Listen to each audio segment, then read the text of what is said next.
Baik, perkenalkan nama saya Apriana JK, mahasiswa jurusan Sosiologi, Fakultas Ilmu Sosial dan Ilmu Politik, Universitas Nusa Cendana Kupang.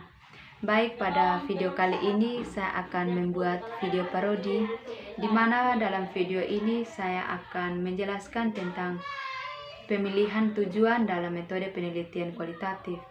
Dalam video ini juga saya akan dibantu oleh teman saya yang bernama Mona Lisa Ribu, yang selalu membantu saya dalam membuat video, di mana video-video sebelumnya saya selalu dibantu oleh teman saya. Karena itu pada kesempatan ini kami akan melanjutkan dengan membahas materi yang berkaitan dengan pemilihan metode dalam metode penelitian kualitatif. Baik kakak, saya akan bertanya kepada kakak, apa peran kunci dalam menginformasikan data metode penelitian kualitatif kak?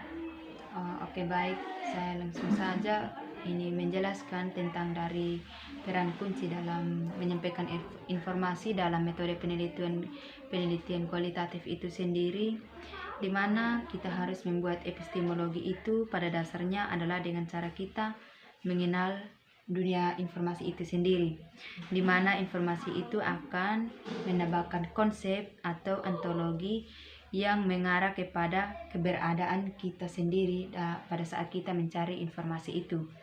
Dan selanjutnya kita harus berargumen.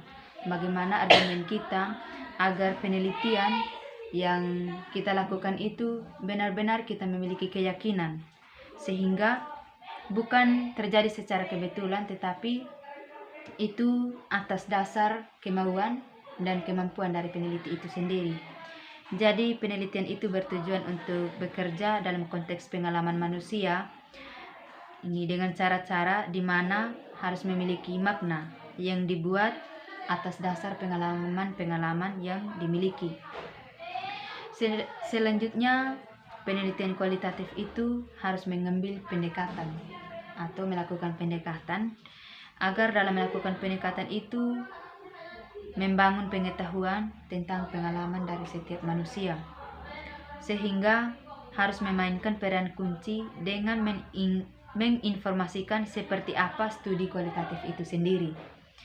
Jadi, ide harus dikolaborasi lebih lanjut dengan mencari setiap informasi dan mengunjungi eksostis dengan mempelajari setiap sikap dari orang-orang yang ada atau yang kita wawancarai. Kemudian peneliti akan mencoba mengumpulkan deskripsi, misalnya jika peneliti itu mendeskripsikan tentang budaya, penelitian itu harus benar-benar mendeskripsikan tentang budaya yang mendalam, atau biasanya dikenal sebagai etnografi, yang disorot pula oleh umum, yang dimana informasi itu harus menyeluruh sesuai dengan sumber data. Jadi dengan demikian, orang yang tidak mengunjungi bagian informasi tersebut pasti dia tidak tahu informasi apa yang ada, dan informasi itu dia tidak tahu memiliki makna seperti apa dari data yang ada, karena dia tidak mengambil bagian dalam penelitian itu. Dan selanjutnya, dia harus memiliki cara berpikir yang baik atau yang positif tentang budaya.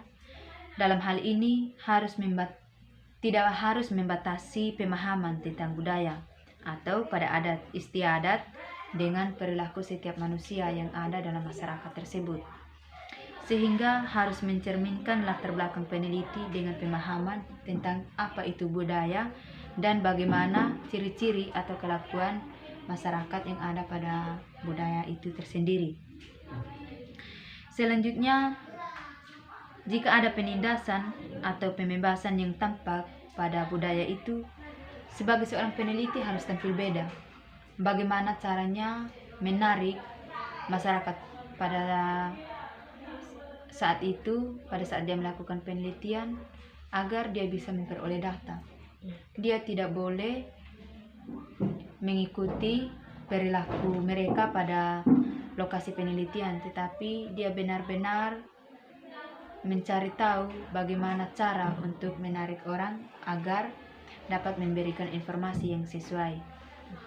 Mungkin itu peran dari kunci dalam menginformasikan data pada metode penelitian kualitatif. Oke kakak, selanjutnya saya ingin bertanya, apakah setiap masalah harus didokumentasikan? Oke, tentunya jika mengalami masalah dalam lokasi penelitian, tentu harus didokumentasi kendala apa yang dia dapatkan di lokasi penelitian, sehingga dia bisa lampirkan di data, sehingga dan dia bisa mencari solusi untuk menyelesaikan masalah itu sendiri. Dimana di sini ini dokumentasi masalah itu seputar orang luar yang melakukan penelitian tentang masyarakat adat dengan sudut pandang orang pada budaya itu dengan memiliki karyanya tersendiri yang merinci berbagai praktik penelitian yang tidak etis sehingga menimbulkan masalah pada lokasi penelitian.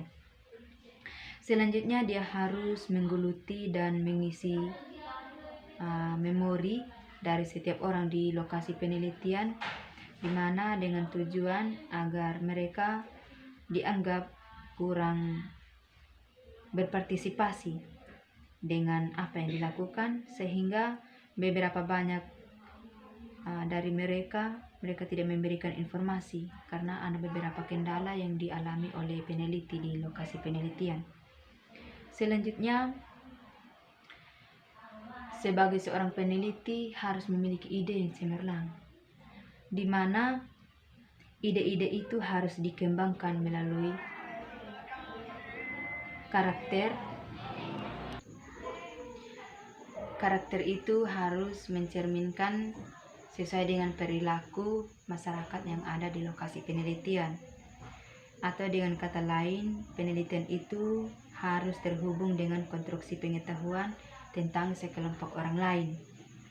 Model penelitian ini harus mendapat serangan dari berbagai kelompok seperti dari orang-orang yang memiliki sarjana agar mereka terlatih dalam filsafat dan sains, di mana dalam cara-cara mereka mungkin belum terpapar atau terlatih dengan filsafat yang sama. Jadi ketika ada penindasan itu, mereka dengan tersendirinya mereka dapat melakukan sesuatu cara yang benar-benar mereka akan terlewatkan dengan cara mereka sendiri. Jadi seiring berjalannya waktu yang mereka lalui di lapangan, mereka harus benar-benar meneliti dan memikirkan nilai atau kepercayaan dari setiap anggota dalam masyarakat. Mereka harus merenungkan objek dari orang-orang yang memiliki nilai dan keyakinan yang sama, dan bahkan mungkin menjadi bagian dari kelompok yang sama dengan pemikiran dari peneliti itu sendiri. Jadi ada beberapa hal yang harus diperhatikan dari seorang peneliti, yaitu komponen linear dan juga harus melakukan non-linear atau alternatif dengan peneliti, dan dengan setiap komponen itu diwakili dengan model atau mengacu kepada sifat keberadaan peneliti itu sendiri. Mungkin memang sulit bagi seorang peneliti untuk mengartikulasikan atau menunjukkan dengan tepat apa yang harus ia lakukan. Jadi seorang peneliti harus benar-benar bertindak sesuai dengan apa yang diinginkan oleh seorang peneliti. Baik, mungkin sampai di situ beberapa hal yang dapat saya bagikan kepada Adik Mona. Terima kasih untuk pertanyaan yang telah diajukan kepada saya mengenai materi yang saya review. Semoga bermanfaat bagi saya dan juga bagi Adik Mona. Mungkin untuk teman-teman yang menonton juga, kami mengucapkan terima kasih. Selamat menonton. Semoga video kami ini bermanfaat bagi teman-teman semua untuk menambah wawasan dan pengetahuan, sehingga kita dapat belajar bersama bagaimana cara kita menentukan apa yang dimaksud dengan tujuan dalam metode penelitian kualitatif itu sendiri, sehingga penelitian itu benar-benar diterapkan dalam metode penelitian kualitatif. Terima kasih, semoga bermanfaat.